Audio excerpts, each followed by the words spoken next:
오늘 말씀 배우면 따라합니다. 중보기도의 파워. 중보기도의 파워, 중보기도의 힘, 능력이라는 제목으로 함께 말씀의 은혜를 나누겠습니다. 우리가 잘 아시는 대로 지금은 교회 절기로 사순절 기간입니다. 사순, 순은 10을 말하죠, 그죠? 우리가 7순, 8순 할 때 이 순은 10을 말합니다. 사순하면 40일이죠. 엄밀히 말하면 부활절 전까지를 사순절이라고 말하는데 46일입니다. 그럼 왜 사순절이라고 말하느냐? 거기서 주일을 빼는 거예요. 주일을 빼고 40일을 이제 부활 전까지를 사순절 절기라고 말합니다. 이때는 예수님께서 공생을 시작하시면서 또 십자가의 고난을 당하시고 또 십자가에 달리시는 그러한 거룩한 구원사역을 이루신 그러한 절기입니다. 그래서 특별히 이 사순절 기간에는 온 교회 또 온 교우들이 이 예수님의 오심을 묵상하고 또 그날 고난을 함께 동참하는 그런 시간을 갖는 시간이 바로 이 사순절 기간입니다. 여러분, 예수님께서 이 땅에 오셔서 십자가를 통해서 구원의 역사를 이루셨습니다. 자, 그러면 이 십자가, 예수님의 십자가의 구체적인 의미는 뭘까요? 죄로 말미암아 죽을 수밖에 없는 우리 인간을 하나님과 이 십자가를 통해서 연결하고 화목하게 하는 것, 하나 되게 하는 것, 이게 바로 십자가의 사역입니다. 쉽게 생각하시면 십자가는 십자죠, 그죠? 바로 예수께서 십자가를 지심으로 말미암아 하나님과 우리의 사이를 하나 되게 하셨고 또 사람과 사람 사이를 화목하게 하셨다. 그러니까 쉽게 말하면 예수님의 십자가의 의미는 바로 이러한 의미가 있습니다. 그래서 이것을 성경적인 용어로 화목하게 하셨다. 고린도후서 5장 18절 보게 되면 모든 것이 하나님께로서 났으며 그가 그리스도로 말미암아 우리를 자기와 화목하게 하시고, 하나님께서 예수를 보내셔서 하나님과 우리를 화목하게 하셨다. 하나 되게 하셨다. 이게 십자가입니다. 또 동시에 우리에게 화목하게 하는 직분을 우리에게 주셨습니다. 우리가 이 화목하게 하는 이 은총을 통해서 구원을 받았죠. 하나님의 자녀가 되었죠. 또한 우리에게도 이러한 사명이 있는 거예요. 이런 직분의 사명이 있는 겁니다. 그래서 예수께서 이 땅에 오셔서 거룩한 중보자가 되셨고요. 또한 우리에게도 이 중보의 사명을 맡겨주셨습니다. 그래서 화목하게 하셨다. 이것을 다른 말로 하면 중보, 연결, 브릿지. 그래서 우리가 하나님과 하나가 될 수 있는 그런 통로를 만들어 주셨다는 거예요. 여러분, 하나님 믿는 백성들, 우리 믿음의 조상들은 다 중보자였습니다. 중보자. 다 이 역할을 했어요. 아브라함도 소돔과 고모라 땅, 그 죄악에 정말 찌들어서 멸망으로 치닫는 그 소돔과 고모라를 위해서 하나님 앞에 5번이나 중보기도 합니다. 하나님, 자기가 상관없거든요. 그럼에도 불구하고 이 백성, 이 생명 건져주옵소서. 중보자죠. 또 모세도 출애굽기 32장에 보게 되면 이스라엘 백성들이 우상 숭배합니다. 금송아지를 만들어 놓고 그 앞에서 춤추며 막 우상에게 절하고 하는 거예요. 그때 하나님이 진노하셔가지고 이 백성을 내가 다 진멸해버리겠다. 다 죽여버리겠다. 그때 이 모세가 하나님께 기도합니다. 하나님, 이제 그들의 죄를 사하여 주옵소서. 그렇지 아니하시면 원하건대 주께서 기록하신 책에서 내 이름을 지워버려 주옵소서. 이게 중보자예요. 하나님, 이 백성은 건져주시고 나는 죽어도 좋으니 주님의 그 거룩하신 생명책에서 내 이름이 지워져도 좋으니 하나님, 이 생명 건져주옵소서. 이게 중보자죠. 또 여러분, 다윗도 마찬가지죠. 사무엘하 24장에 보게 되면 하나님께서 백성을 치셔서 3일 동안 7만 명이 전염병으로 죽어나갑니다. 그때 이 다윗이 하나님 앞에 나아가서 손을 들고 기도합니다. 하나님, 내가 범죄했습니다. 또 내가 잘못했습니다. 이 양무리가 무슨 죄입니까? 차라리 나와 내 집을 멸해 주십시오. 그랬더니 하나님께서 뜻을 돌이켜서 재앙을 멈춰 주십니다. 또 모세 기도를 통하여서 다시 한번 하나님의 백성의 하나님이 되시는 그런 것을 경험하게 됩니다. 여러분, 사도 바울도 민족의식이 강했거든요. 이방인의 선지자였지만, 사도였지만 아무리 복음을 전해도 자기 동족 유대인들이 권사님 괜찮아요. 애기 울음소리 너무 좋은데 뭐. 신경 쓰지 마세요. 권사님 저만 쳐다보세요. 사도 바울도요, 자기 동족 그 유대인들의 복음을 위해서, 영혼 구원을 위해서 정말 애타 기도했거든요. 근데 믿질 않는 거예요. 그때 여러분이 로마서 9장 3절에 보게 되면 사도 바울이 이런 고백을 합니다. 나의 형제 곧 고륙의 친척을 위하여 내 자신이 저주를 받아 그리스도에게서 끊어질지라도 원하는 바로라. 내가 예수 생명에서 끊어진다 할지라도 내 동족, 내 가족, 내 형제가 구원받으면 내가 감당하겠다. 내가 죽어도 좋다. 여러분 이런 마음으로 가족을 위해서, 형제를 위해서, 자녀를 위해서 기도해 준 적 있으세요? 여러분 믿음의 사람들은 다 뭐예요? 거룩한 중보의 사명을 감당했습니다. 중보의 사명을 감당했어요. 오늘 여러분이 에스라의 중보기도거든요. 저는 이 에스라를 돌아보면서 우리 민족 독립 역사 가운데 어떤 분이 생각나냐면 이회영 선생. 이회영. 그 집안은요, 조선시대 때 영의정, 자의정을 뭐 20명 가까이, 10명 배출한 집안이 이회영 그 집안입니다. 근데 이 집안이 얼마나 명문 집안이고 뭐 돈이 많았는지요. 명동 일대가 다 그 집안의 땅이라고 여길 정도였어요. 근데 이 일제에서 국권 침탈을 당하고요, 나라가 망해가니까 형제들이 모입니다. 형제들이 다 모여서 이 민족의 아픔, 이 민족의 역사를 우리가 어떻게 할 것이냐. 형제들이 의기투합합니다. 어떻게 하냐. 재산 다 팔자. 명동 일대 땅을 지금으로 시가로 환산하면요, 약 1조 원이 넘는데요. 그리고 재산에 갖고 있던 거 600억. 그걸 다 팔아갖고 6 형제들이 종들까지, 식구들까지 다 이끌고 만주로 갑니다. 만주로 가가지고요, 이 가문이 뭘 세웠냐? 신흥무관학교.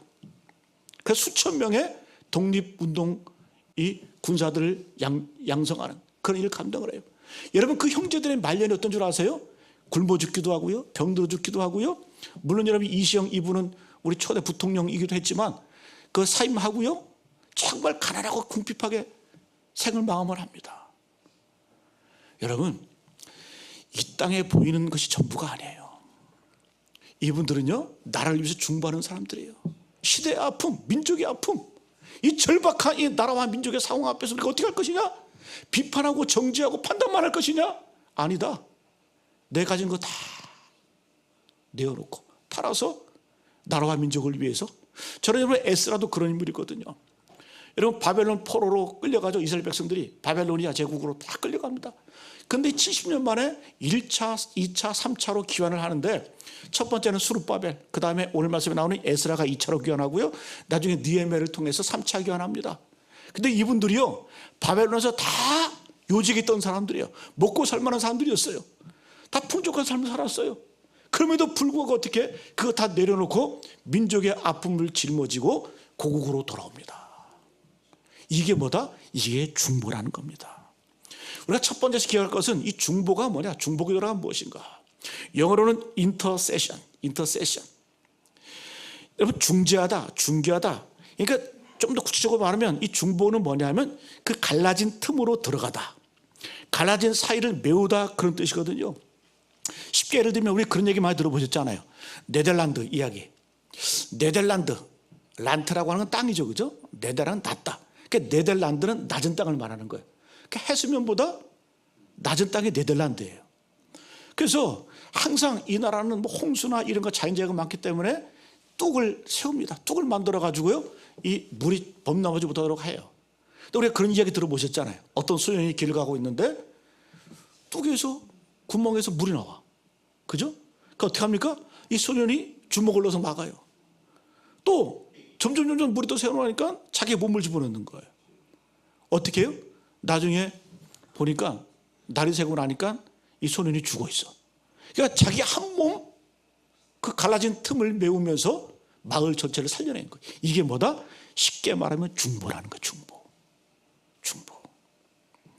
여러분 우리는 이 중보를 너무 쉽게 생각해요. 중보라고 하는 것은 뭐 병자를 위해서 우리가 중보기도 한다, 또 우리가 뭐 고통당하는 자들을 위해서 중보기도 한다, 또 죽어가는 영혼들, 또 열방에 다 다른 민족을 위해서 우리가 선교를 위해서 전도를 해서 중보기도 한다. 물론 그것도 중보기도가 맞습니다. 그러나 중보기도는요 그 정도의 기준이 아니에요. 훨씬 더 깊은 의미가 있습니다. 쉽게 말하면 다른 사람의 죄를 내 죄로 받아들이는 거예요. 다른 사람의 아픔을 내 아픔으로 받아들이는 거예요. 그리고 이 다른 사람의 허물을 내가 안고 사는 거예요. 이게 중보, 이게 중보. 여러분, 예수께서 이 땅에 오셔서 거룩한 중보자가 되셨고요, 하나님을 따르는 모든 사람들은 다 거룩한 중보자였습니다. 여러분, 여기 중보에 중요한 포인트가 있어요. 우리가 다른 사람의 죄를 바라볼 때, 때로는 민족의 허물을 바라볼 때, 교회에서도 마찬가지죠. 교회에서도 부조리한 게 있잖아요. 사람들 보이면 그때 부조리하죠. 네? 완벽하지 않잖아요.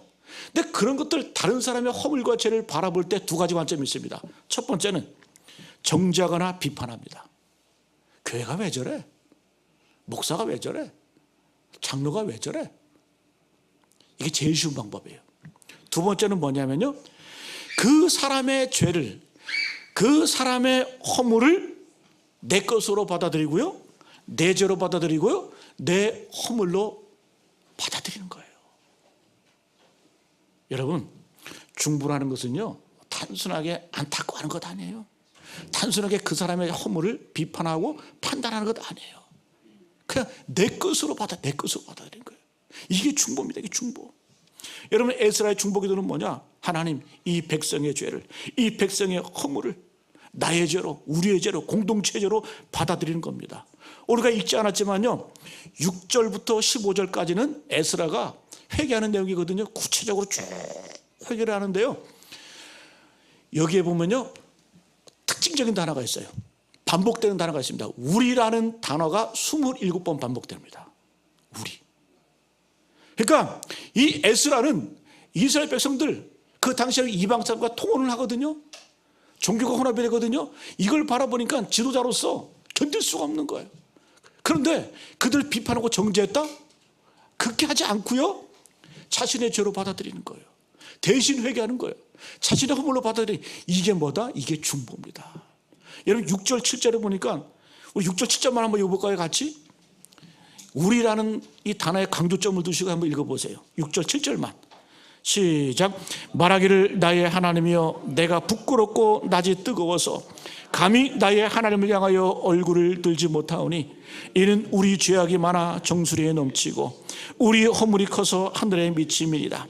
우리 조상들의 때로부터 오늘까지 우리의 죄가 심하매 우리의 죄악으로 말미암아 우리와 우리 왕들과 우리 제장들을 여러 나라 왕들의 손에 넘기사 칼에 죽으며 사로잡히며 노략을 당하며 얼굴을 붓게 하심이 오늘날과 같으니이다.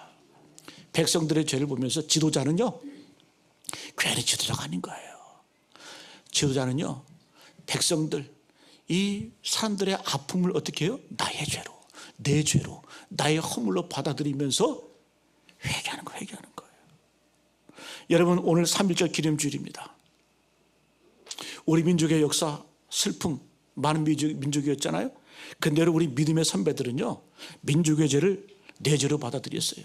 민족의 허물과 실수를요 내 실수로, 내 허물로 받아들였어요. 그러니까 여러분, 지금 이 나라와 이 민족이 세계 열방 가운데, 여러분 단군 이래로 우리가 지금처럼 세계 역사 가운데 위대한 민족이 된 적이 있습니까? 다시 말씀드리면요, 포브스지가요 우리나라의 경쟁력을 세계 6위, 우리 밑에 프랑스가 있고요, 우리 밑에 일본이 있어요. 이런 시대가 도래하는 거예요. 이런 시대가 도래하는 거예요. 왜 그럴까요? 우리 믿음의 선배들이요 눈물을 뿌리면서 민족을 위해서 기도했고요, 나라를 위해서요 민족의 어떤 어려움을 바라보면서 정죄하고 비판하고 판단만 한 것이 아니라 그걸 끌어안고 기도하는 거예요. 그 기도 때문에 저와 여러분들이 여기까지 이렇게 된 줄로 믿습니다.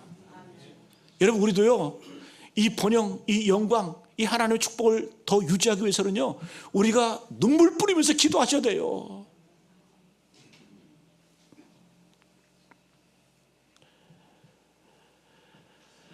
여러분, 하나님께서는 지금도 이런 중보자를 찾고 계세요.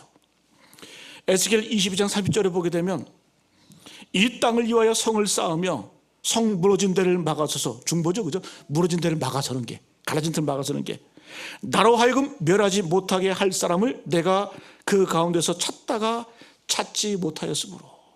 하나님께서 그 에스겔 시대에 이런 중보자를 찾고 계셨던 거예요. 민족을 위해서, 죄인들을 위해서. 그들을 위해서 중보할 사람 누구 없냐? 찾아보니까 내가 찾아도 찾지 못했다. 그래서 내가 이 백성을 멸할 수밖에 없다. 그 안타까운 하나님의 심정을 말하는 거예요. 이어지는 31절 말씀 보니까 내가 내 분노를 그들 위에 쏟으며 내 진노의 불을 멸하여 그들 행위대로 그들 머리에 보응하였느니라. 주 여호와의 말씀이니라. 왜 그럴까요? 중보자가 없어서. 중보하는 사람이 없어서. 그래서 여러분 다시 한번 말씀드리면 우리가 타인의 죄에 대해서, 다른 사람의 허물에 대해서 두 가지 자세를 취할 수가 있어요. 비판하고 정죄하고 판단할 수 있어요. 그건 여러분 아직까지 어린애예요. 어린애. 뭣도 모르고 사는 거예요. 여러분 영적인 스승요, 영적인 부모는요, 그 아픔, 그 허물을 내 것으로 받아들이는 거예요. 내 허물로, 내 죄로, 나의 것으로. 여러분 부모님은 자식이 잘못하면요 자식을 탓합니까? 이런 그런 부모 계세요 여기에? 내가 잘못 키웠어, 내 허물이야, 내 죄야, 내 탓이야. 여러분 옛날 스승들은 어떻게 했어요?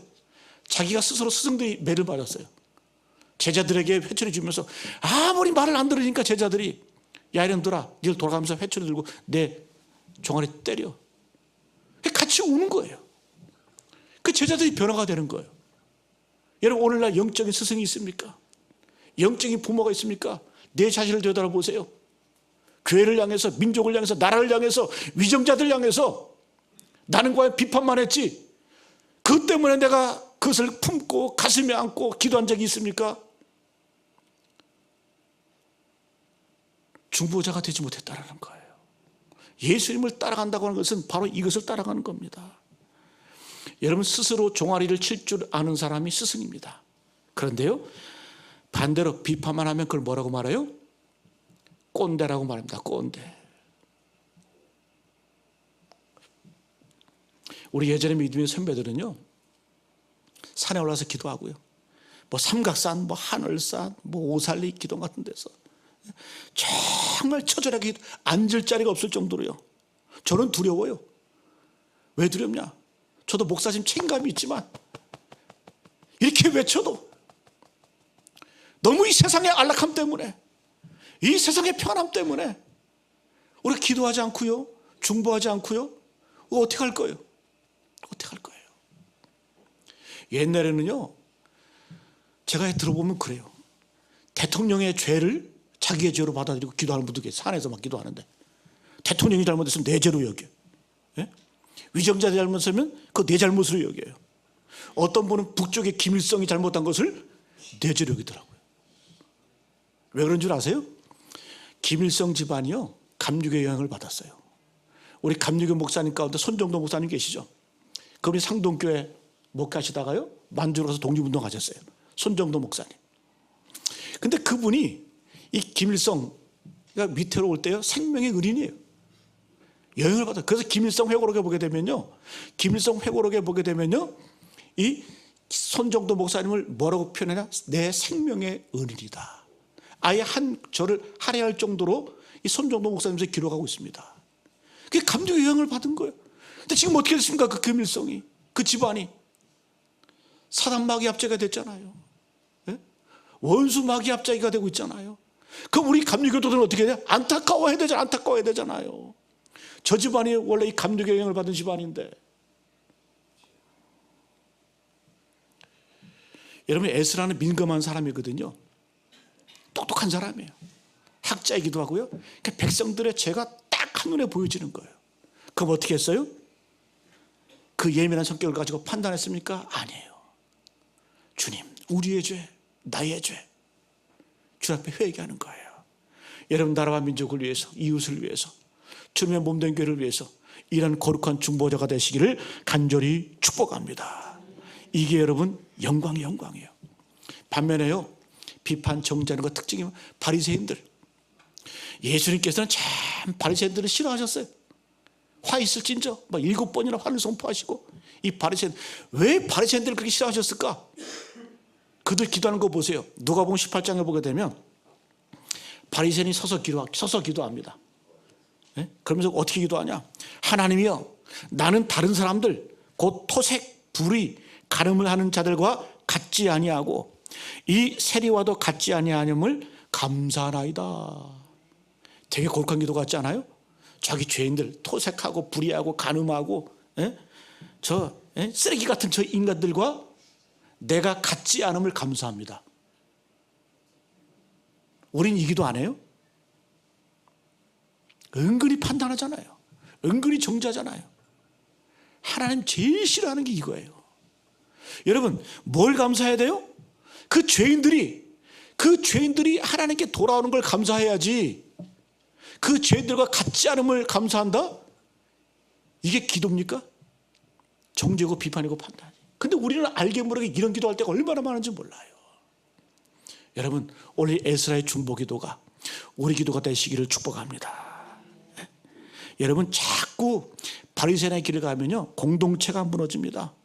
에스라처럼 정죄하지 마시고 중보자가 되시기를 축복합니다. 자, 그러면 이제 이어서 어떻게 이 에스라는 중보기도를 했을까? 짧게 3가지 한번 살펴봅니다. 첫 번째는 앉아서 기도합니다. 들어가 앉았다. 두 번째는 손을 들고 기도했다. 세 번째는 자백하며 기도했다.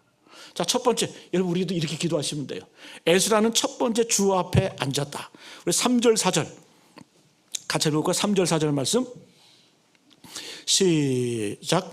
내가 이 일을 듣고 속옷과 겉옷을 찢고 머리털과 수염을 뜯으며 기가 막혀 앉으니, 여기 보세요. 속옷, 겉옷 찢고 머리털과 수염을 뜯으며, 이거는 분노의 표현이에요. 근데 에스라는 누구의 속옷과 겉옷을 찢어요? 자기의 속옷과 겉옷을. 왜? 내재로 받아요. 나중에 니에미야 보시면요, 니에미야로 넘어가면요, 니에미야는 누구 속옷, 겉옷을 찢냐면, 누구 수염을 뜯어버리냐면요, 죄인들의 수염을 뜯어버려. 에스라와 니에미야는 달라요. 에스라는요, 내성적인 생각이고, 그리고 어머니 같은 사람이에요. 근데 니에미야는 되게 단호해요.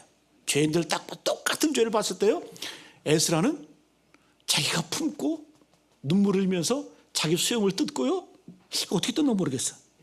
머리털을 뜯으며, 그 아까운 걸 어떻게 뜯을까? 몇 개 안 남았는데. 근데요, 느헤미야는 달라요. 남성적인 느헤미야는. 그 죄인들을 향해서요, 그때 옷을 찢어버리고요, 수염을 뜯어버려요. 누가 오라요? 다 오라요.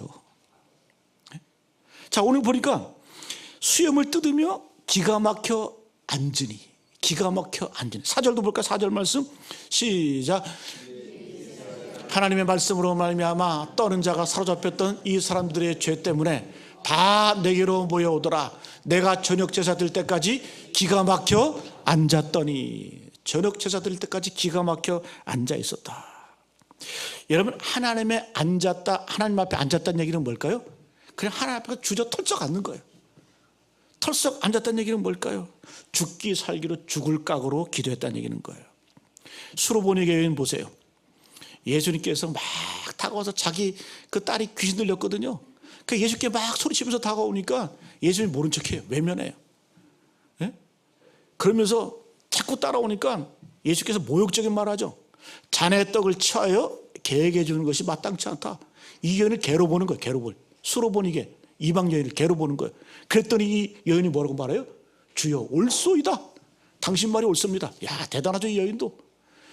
그러나 개들도 주인의 상에서 떨어지는 부스러기를 먹나이다. 부스러기 은혜라도 좋습니다. 그러니까 강아지들 보세요. 주인 있으면 어떡합니까? 그 옆에 앉아가지고 많이 앉아서 쳐다보잖아요. 그러니까 수로보니게는 뭐, 나는 개처럼 주님 품에 앉아서 하나님의 은혜를 구합니다. 주님의 은혜를 기다립니다. 그게 앉았다라는 표현이에요. 앉았다라는 표현이에요. 에스라는 지금 하나님 앞에 자리 잡고 앉아 있습니다. 여러분, 농성할 때 연좌 농성하죠. 연좌 농성. 그게 뭐예요? 앉아서 농성하는 거예요. 누가 끄집어냈다. 나 여기서 죽어도 여기서 죽을 까고 여기서 내가 농성하겠다. 그런 표현 아닙니까? 여러분, 이 자리를 잡고 앉았다는 의미는 영적인 상태를 표현해요. 우리가 시편 1편에 보게 되면 복 있는 사람은 악인의 꾀를 따르지 아니하며 죄인들의 길에 서지 아니하며 오만한 자들의 자리에 앉지 아니하고. 세 가지 동사가 나오죠.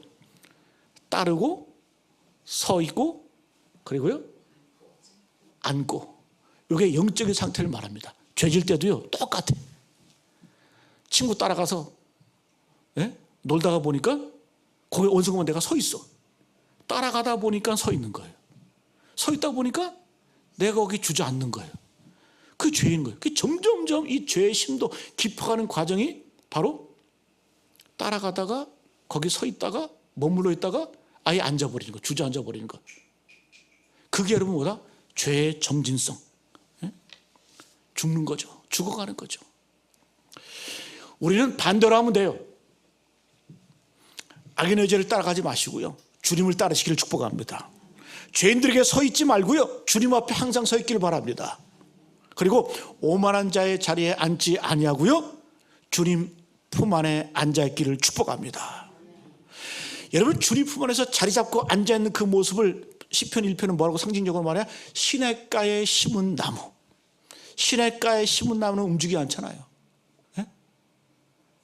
시냇가에 심은 나무가 시절을 쫓아 과실을 맺으며 그 자리에 있기 때문에 여러분, 더러움이라는 건 뭐예요? 더러움이라고 하는 자기 자리를 떠나는 게 더러움이에요. 그게 죄예요.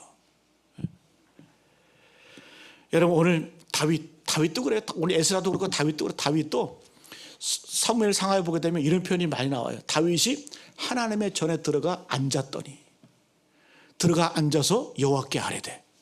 다윗도 습관적으로 그냥 하나님 그 성막 가운데 들어가서 주저앉는 거예요.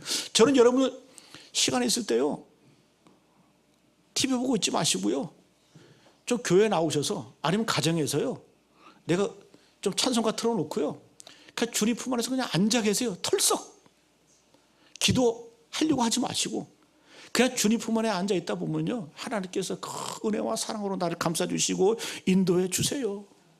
여러분, 마르다와 마리아도 주님 발 아래 앉았잖아요. 앉아서 말씀을 듣잖아요. 옛날에는 기도원 가면, 저 생각나요. 기도원 가면 거기 그냥 뭐 이불 갖다 놓고 그 자리에, 그죠? 꼭 그 죽음을 각오하고 그 자리를 사수를 해요. 이불 갖다 놓고 참 지저분하게 거기서 밥해 먹기도 하고 막, 그죠? 왜? 우리 믿음의 선배들은 그런 간절함으로 앉아서 기도했다는 거예요. 여러분, 우리가 주님 앞에 이런 앉아 있는 모습이 참 중요합니다. 자, 두 번째, 에스라는 손을 들고 기도했다는 거예요. 첫 번째 앉아서, 그 다음에 손을 들고 기도했다. 5절 같이 한번 보십니다. 5절 말씀 시작. 저녁 제사를 드릴 때에 내가 근심 중에 일어나서 속옷과 겉옷을 찢은 채 무릎을 꿇고 나의 하나님 여호와를 향하여 손을 들고. 왜 손을 들어요? 발을 들 수 없으니까 손을 든다. 이 손을 든다고 하는 것도요, 제사의 방법 중에 하나입니다. 그 성경 레위기에 보면 거제가 있고요, 요제가 있거든요. 거제는 드는 거예요. 제물을 들어서 하나님께 영광 돌리는 거예요. 그리고 이 요제는 흔드는 거거든요. 그 제물을 흔들어서 하나님께 드리는 거예요. 율로 말하면, 지금으로 말하면 율동 열심히 하셔야 돼요. 그 예배 방법, 요제와 거제. 손을 든다는 것을 우리가 구체적으로 말하면 두 가지 의미가 있죠, 그죠? 손을 들 때 언제 손 듭니까? 항복한다. 항복할 때 여러분 이렇게 손 들면 총 맞아 죽습니다. 번쩍 들고 나오잖아요, 포로들. 두 번째는 손을 든다는 얘기는 뭐예요? 하나님, 그릇 모양 같잖아요. 하나님 채워주십시오. 하나님 부어주십시오. 하나님, 나는 부족합니다. 나는 연약합니다. 하나님 은혜로 채워주옵소서. 여러분, 손 들었다는 얘기는 뭐예요? 주님, 나는 주님 앞에 항복합니다. 주님밖에 없습니다. 주님밖에 방법이 없습니다. 주님만 의지합니다. 그러나 지금 오늘날 우리는 할 게 너무 많아요. 방법이 너무 많아요. 그러니까 주님 앞에 나가서 손을 들지 못하는 거예요. 여러분, 항복하세요. 주님 앞에. 옛날에 우리가 악수한다는 의미가 뭘까요? 악수가 어디서 유래했어요? 악수는 나에게 칼이 없습니다. 손을 보여주는 거죠. 서부 개척시대에는 악수한다는 얘기는 뭐냐? 나는 총이 없습니다. 그걸 증거하기 위해서 악수를 하는 거예요. 손을 드는 거예요. 여러분, 주님 앞에 손 들고 나가시기를 축복합니다. 주님 앞에 앉고 손 들고 마지막 한 번 더 하면 하나님께 자백하며 기도했다. 6절부터 15절까지가 그 내용이거든요. 하나님께 구체적으로 죄를 회개하고요, 죄를 지적을 하고요, 그리고 그 백성들의 죄를 하나하나 열거해 나가면서 기도합니다. 요건 뭐냐? 시간이 필요한 거예요. 요한계시록을 보게 되면 우리가 기도할 때요, 우리의 기도가 막 향기가 되어서 하늘로 막 올라간대. 요한계시록은 그렇게 표현해요.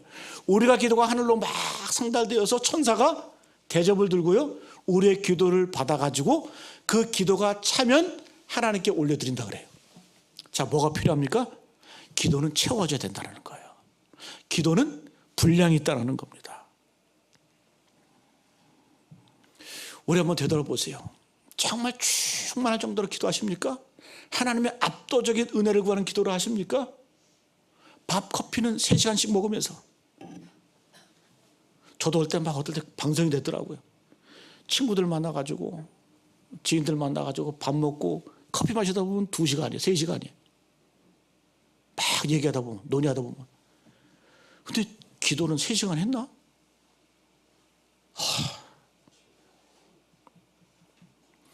여러분, 오늘 저는 이런 것 같아요. 이 에스라가 하나님 앞에 나아가서 기도하는데 정말 긴 시간을 할애하면서 하나님께 조잘조잘 되는 것 같아요. 예? 우리 옛날에 그 투수 박찬호 있잖아요. 투머치 톡. 막 옆에 사람 말 듣다가 귀에 피가 난다 그러잖아요. 너무 말이 많아가지고. 저는 하나님 앞에 나갈 때 이렇게 나가야 된다는 거예요. 하나님 앞에 대화하면서. 예? 저도 어떨 때는 우리 막내딸이 옆에 와가지고요, 막 얘기해요. 또 얼마나 이쁜지 몰라. 예? 물론 어떨 때는 좀 귀찮기도 하지만. 예? 와서. 여러분, 하나님께서도 우리에게 원하시는 게 뭘까요? 주님 앞에 정말 친숙하게 나와서 이야기하고 대화하고 있는 것 없는 것 다 내려놓고 이야기하면서 주님과 교제하는 것, 이걸 주님이 원하신다는 거예요.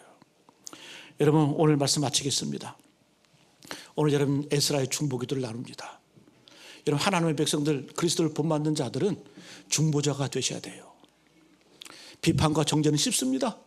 판단하는 것 누구나 할 수 있어요. 그러나 그것은 아직까지 내가 영적인 어린아이에 머물러 있다는 얘기예요.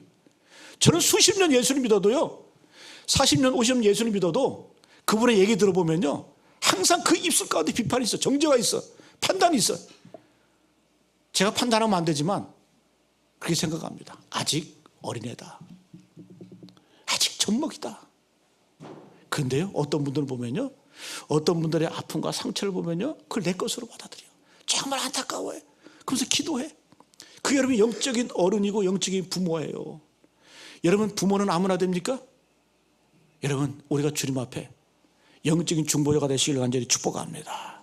그 주 앞에 나아갈 때 주 앞에 늘 앉아있는 모습, 두 손 들고 자백하며 하나님의 자녀다운 그런 거룩한 중보자 되시기를 간절히 기원합니다.